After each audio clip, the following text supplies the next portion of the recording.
Welcome to our NFT panel. I'm here with Kyle Kaplanis from Project Z, NFT Carter from NFTGG.io, and Pieter from NFTZ.studio. All right, well, welcome guys to our panel. The first question on the tip of everybody's tongue when they hear NFTs. Are NFTs just a fad? What do you guys think? I think certain NFTs definitely could be a fad, but I think the technology that they're running on and the things that they're gonna be used for, it's gonna have like lasting impact on the world. Yeah, for sure. Totally. So that's one perspective. So you're kind of talking about utility. What's the technology behind it? How's it used? What are the benefits? What is it doing? Right. So one good example I like to use is like ticketing. So if you're buying a ticket to go to a sports game or something like that, it's a really good use case for an NFT. It's easy to transfer between your phones if you're on a nice cheap blockchain. It's verifiably only one of them. When you scan it and use it to get into the game, then you use it, they can't use it again. So it's perfect in all those. It checks off a lot of boxes for using it as a ticket. Yeah. So the NFT is, coupled to your address so that unless somebody has your private keys, nobody else can, have that ticket. Yeah, there's no more like buying nachos and losing your ticket. Okay. Yeah. And what anyone else have thought about the whole fad of NFTs? Like, I guess, are they just a fad, and where does that come from? It's kind of like asking if the internet is a fad. Yeah. It's just going to become ubiquitous with what people do. It's what you do with the technology that becomes whether or not it's useful to somebody or not. And so obviously NFT Maxi, I believe in the technology and blockchain. But as far as people using it, it's not going to go away. Adoption, the speed of adoption is going to be what drives whether or not everyone uses it in our lifetime for 1 million things, or 50% of the world uses it for 10% of the things they do. But the technology itself is here, it's useful, it's valuable, so NFTs are not going anywhere. Yeah, so like almost if a share of the population finds it useful, then it really can't die out because it's an open source technology that anybody can use. Right.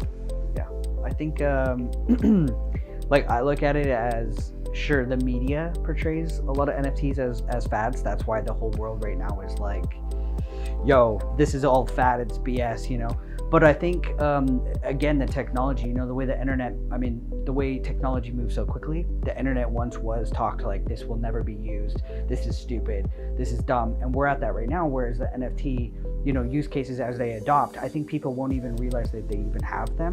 Right. It's just gonna become everything. Just like the internet is everything. Right. NFTs will be everything without people even realizing. Right. Yeah, you don't see any apps advertising, we use internet technology. Exactly. Yeah. Wow. Yeah. But yeah, so people will be using it without realizing it. So kind of like the point there is that if it becomes easy to use, so easy in fact that people don't know they're using it, that's kind of the secret to mass adoption, almost. Yeah, no one knows how their phone works, no one knows how to program an app, no one knows how their car works. Yeah. You just use it. Starbucks is rolling out their loyalty program using blockchain technology, Web3. So mass adoption will happen there, and people will just use their phone, they'll click the buttons, they'll have the loyalty reward. It will be an NFT and they won't care whether or not they know that or how it works. They'll just be like, did I get my free coffee after ordering 6? And so it will become commonplace, and the people who build that internally will know how it works and how the pipes connect and all that kind of fun stuff. But people will just start using it and they won't even know. Yeah, that's super interesting, and it makes sense because everything becomes that saying sort of a black box. We don't need to know how it works to use it, and there's certain people who will always look at it as a black box, not understandable. So makes sense. So our next submitted question here is, what features does one look for when they're buying an NFT on a blockchain? What does that look like? What do you look for? I personally look for things that I like. If you buy something that you don't like, it's really hard to look at it every day and be like, why is this going up? Or why is this going down? Or why did I buy this stupid thing?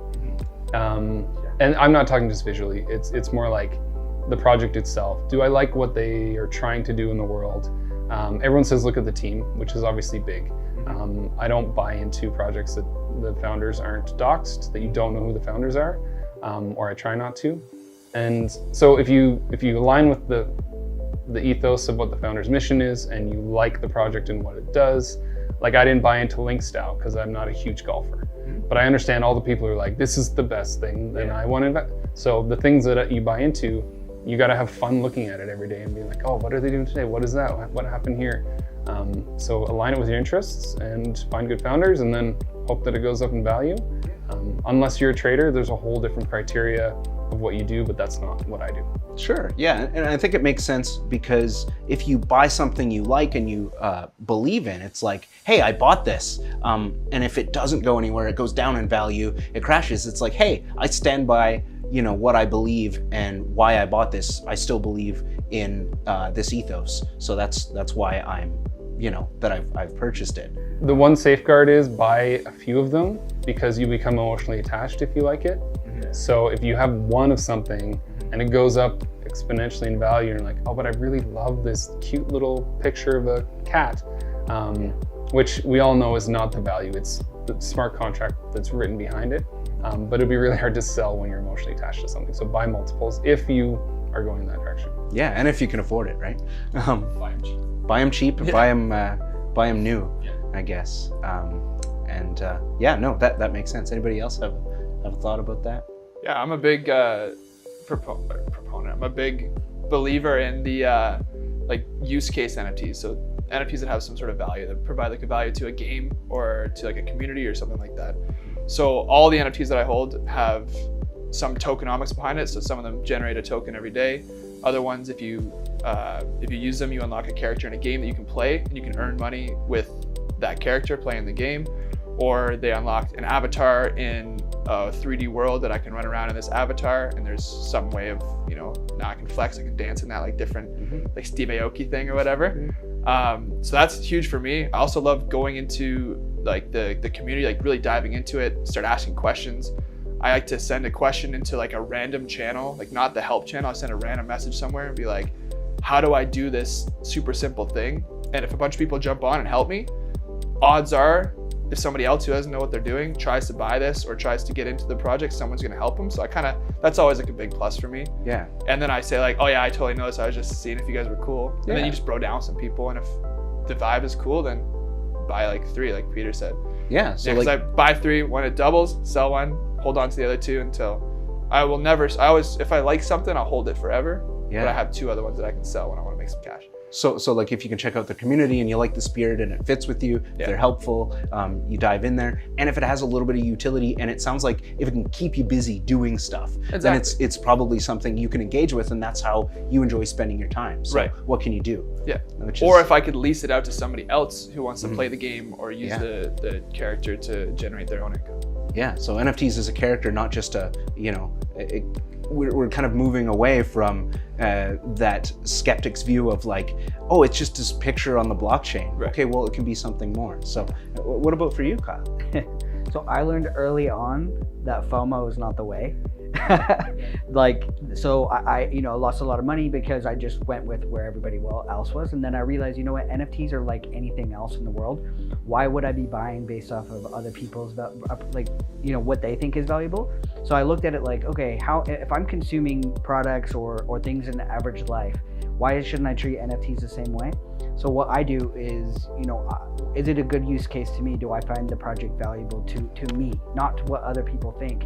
And so my biggest thing is utility is what I look for. Like, what can it add value to what I'm doing? If I'm in my business, can it increase? So I've bought into a couple of metaverse projects that I'm now using as like a digital office where I can bring people in. And to me, that's a huge use case for me. Brings value to my life. Yeah. So I'm hearing like a lot of utility. It's kind of like the unanimous one thing that we all mentioned. I mean, of course, I can take a moment to talk about, Elk Finance's NFTs. We've got a Moose NFT that basically allows you to create a proxy token, which, we'll explain later in other episodes, but to basically either loan it out or, sell it to developers to actually make something. So, and so like, I totally get that utility thing, and I'm kind of on that side. But I think the more I learn about it, the more I am in tune with like, oh, do I like it? Is it cool? Like, does it, allow me to interact? So appreciate that. Alexis Ohanian said the internet is culture, and culture comes from the internet, and Web3 is the same. So it's driving culture, and people have to like the things that are on the internet, and that's just how human beings react. Yeah, it's all emotion first. Yeah. What about project creators in Web3? That's blockchain, NFTs, all sorts of things. What do they have to keep in mind when they market their project to get it out there? Over-promise, no. Don't over-promise, because the early stages of NFT was a lot of over-promise and under-deliver. And so a lot of projects have gone to very small roadmap, so that they don't get in that trap where they've been said, we're gonna do this, we're gonna change the world, we're gonna do tokenomics, we're gonna build a game, we're gonna do all these things, because they're trying to build hype for the project. So it's walking a very fine line of how do you get attention, but you're not allowed, or you want to be careful not to say exciting things, because you don't want people to be like, you told us we were gonna get this, and then you didn't deliver. So that's not really helpful on the marketing side, but it's just a point of saying, you got to be careful what you say you're going to do. And also, a lot of them don't realize that certain words, like saying you become a shareholder, you get profit sharing, puts you in the land of security, and you're essentially going to have issues with lawyers and tax and things of that nature. So generally just don't overpromise, but generate interest, genuine interest, organic interest, by having something interesting and cool to say and building a good product. So it's like, what can you realistically do? You know, it's better to under-promise and then maybe beat those goals in your roadmap. And then just being cautious of like regulations. Even though the regulations may not affect you in your country where you are, well, there's some people that might be interested in a market where there are those rules. So I think it's something you got to pay attention to, which is a good point. Yeah, so in terms of marketing, anybody else kind of have a thought about that? Yeah. I would ask people like, who are you marketing to? Because a lot of times I think the root of your marketing your project is knowing your audience and who do you want to even be to be part of your project, and understanding how to diversify your content. Like, and I say content because that's so important to marketing. If you're not making content, like, just forget it. Just your project's gonna die. So like, but understanding how to diversify your content appropriately. A lot of people, I think, just use like Discord and Twitter, and then they don't go outside of that.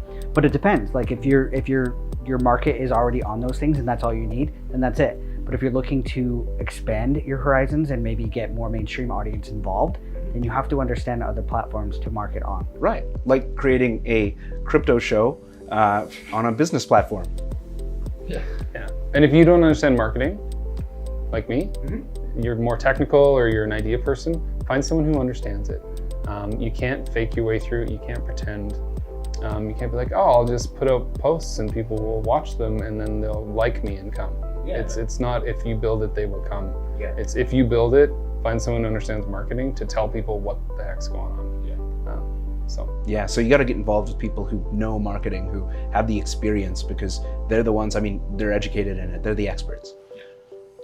Yeah, I'd say it's also really important to stay true to like your brand and your community. So you don't want to be doing like putting out an ad that's kind of against what all your, the people who are already there supporting you. Make sure you're like representing them really well. Because then what happens is other people come in and you just get more people that are they can vibe in the same way and they're all friends, and you can just keep growing that. Because the nice thing about these NFT communities is that you get into one and you get in and you like the way that it is, and you just have all these friends all of a sudden, and then you get all these new followers on Twitter, and you're all talking, you're working together to do these new things. And if you get like-minded people into this space, then it grows like organically almost, because they bring their friends like, oh, Peter, you like this because they got a cool vibe like you. And like, so if you stay true to your brand for all your messaging that you put out there, I think that'll really help to build like true organic growth. Yeah, so like really like bringing your community together and staying on those values that you proposed in the first place that attracted the people. Exactly. Without like selling out or like doing something off brand that's going to push some of those people away, and keeping in mind those who are there initially, who are helping you out and being part of it and why they're there. Exactly. Attracting the right people. Yeah, totally. It's like networking. If you throw a good party, people invite their friends. Yeah. But if you're like $50 at the door and nobody knows what they're getting, there's only 2 people inside, you're not doing a good job. So networking in real life, it translates to that. You have to be genuine and honest. Sure. Have things that are interesting for people. Yeah. Parties will do better. Yeah. I think if maybe if you approach the market in a way that's like, I want to teach, I want to educate, I want to benefit, hopefully, that can be, if somebody in marketing is involved to pitch that, we can get some people who are educated about something to interact with it better, and also feel grateful that they're learning something and it's valuable to them. So. Yeah.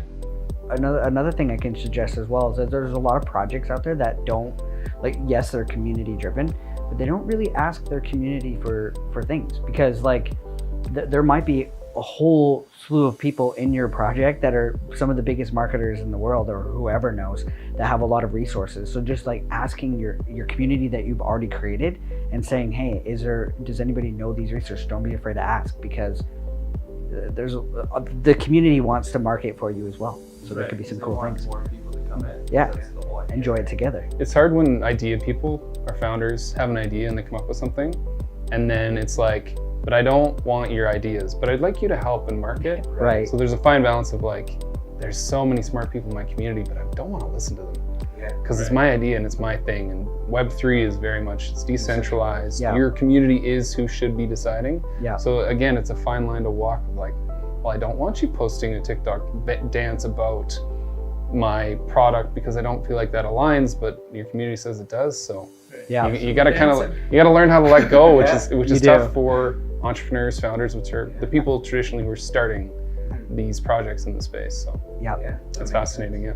So there's lots of blockchains out there. There's, Ethereum, we've got Gnosis, we've got Avalanche, we've got like a ton of different chains, Solana. Which one is best for making an NFT on, or buying an NFT on? Well, it depends what you're doing. If you're trying to make, a diamond hand community of tight-knit people that have money and they're buying into like an alpha group, What's Diamond Hand? diamond hands, like they just hold it and they never sell it. Gotcha. So if you're trying to find a bunch of people to buy into something, create a small, like exclusive community, I always say to do it on ETH. If you're gonna do it right. Spend the money up front. Costs more to transact on ETH. So me buying an NFT or selling an NFT costs more. That's why it's good for someone who's trying to build this like tight-knit alpha community that don't want to, sell a bunch. You're not doing a lot of transactions between each other or buying a bunch. Do it on ETH, because then it's the biggest blockchain and it's less likely for people to just sell it. Okay, so like Ethereum itself, it costs more to develop on, so projects are more likely to be serious. That's the way I've taken so it they can and looked at it. And they're going to hold your stuff, whatever you create, for a bit longer. Right. Because there's it costs more to do transactions, so they have to really think before they do anything. They've got more skin in the game. When you're using ETH, you have more skin in the game across the entire board. The people who are buying it, the people who are making it, everybody. Cool. If you think about blockchains as technology platforms, so if you're writing code for software, you're going to either build an Android app, an iOS app, or HTML page, or you're going to use Java or C++. They all have pros and cons depending on what you want to use them for. So native apps on your phone can interact more closely with GPS and camera, for example. So if you're building a Pokemon game where you're running after things and catching them with the camera, you build on that technology platform so that you were using that stack. Ethereum, Solana, all these different blockchains have different pros and cons. The transaction fee being one of them. So if you're building a game where 100 times a day you need NFTs to transfer back and forth because you're leveling up your armor and your helmet and your whichever, you can't be spending $4 per transaction on Ethereum. You need something that's pennies per transaction. Security also plays a big factor, which is why people lean towards heavily established ones like Ethereum. And so it really is, it's a technical need combined with execution of whatever you're doing on that platform, whatever the economics or the functionality of what you're doing. So it's really just choose based on what you're doing. And some work the same as others and are interoperable, and you're really just picking which one you prefer to program on. And then some have stigmas, and some have, Ethereum has more like the wealthier people are on this and celebrity, and why would you drop on a different chain? And so you have to weigh in all those factors and then just decide. Yeah, so which blockchain aligns best with your project? What are you going to do? And that's going to make your decision for you. Yeah, and from my perspective is I look at it as like, let's say I'm a mainstream person that is new to NFTs. You know, you have to like weigh the pros and cons as the other blockchains. But I think like, luckily there are blockchains like Solana who are a really easy entry point for people that don't have to spend like, you know, they don't get to that gas fee portion on ETH and be like, never mind. And then they're haters because there's huge fees and right. So like, but like a Solana blockchain is a really good like one to try out things, buy a couple things, test it out, see how it is. And then for, you know, creating NFTs too, on that aspect of it, it just depends on who again, who are you marketing to? Who's this project for? Can they afford, you know, there's a lot of things on that. I've never created one, so I can't fully speak to that, I feel like. Sure. And some of the contracts are very similar, almost identical across. So if we did an NFT where, you know, this is the collectible that you want to hold, and then this is a ticket to a conference. That's how we did our conference ticket. Right. Yeah. And so the ticket, because we needed to send it to everyone, we needed to airdrop it to everyone, and we also needed them to burn it to consume their ticket. We did that on Matic, Polygon, sorry. And so then you can interoperate between different blockchains depending on the use case. You're not stuck with one necessarily, but right. And you can do multiple functions on multiple blockchains. And that's, I guess, something that Elk wants to do is, you know, create this interoperability, make all chains work together. Right. And we can explore that because what it sounds like here is the future is multi-blockchain, multi-chain, yeah. Right? And it depends on what you need and what you want to do and how that aligns. Yeah. And the most innovative projects right now are combining Web 2 components because you can do so much with it on top of that. You don't have to go full Web 3 and you can only do these things where you're only doing things on a blockchain. Right. You can combine them and make really unique experiences that way. So it's kind of the Wild West out there in terms of NFTs, decentralized finance. So what do you guys watch out for in terms of, you know, buying an NFT, in terms of being safe and not getting scammed?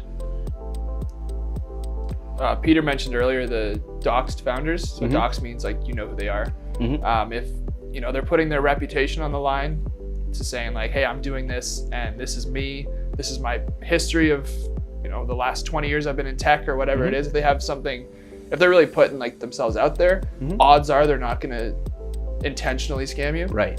I also like to read the audits. Sure. Every major, like anything that you're going to buy should be audited before by certified third parties. So there's a bunch of companies out there that are doing it, and you can actually go through and you can see what they highlight if there's any problems. You can see what they changed. So if there was a problem and then they fixed it, you can see here's how they fixed it. And so that's two good ways to know that A, the founders aren't going to disappear on you, and B, that you're not going to get exposed to some flaw in their programming, in their contracts. And all of these audits are publicly available, and the project has to pay for them to get them out there, and anyone can go and read that, and just it's kind of summarized pretty well. As well as of course, like you mentioned, being doxed. Exactly, that's a lot of credibility. Go ahead.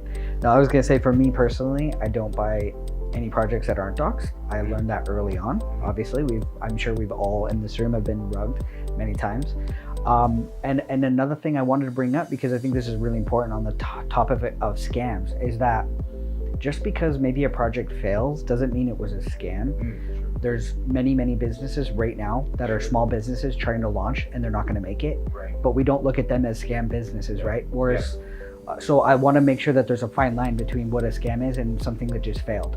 So always look at, when I go into a project, I also look at the auditing features, but I look at the community and seeing what their roadmap is, and is it achievable?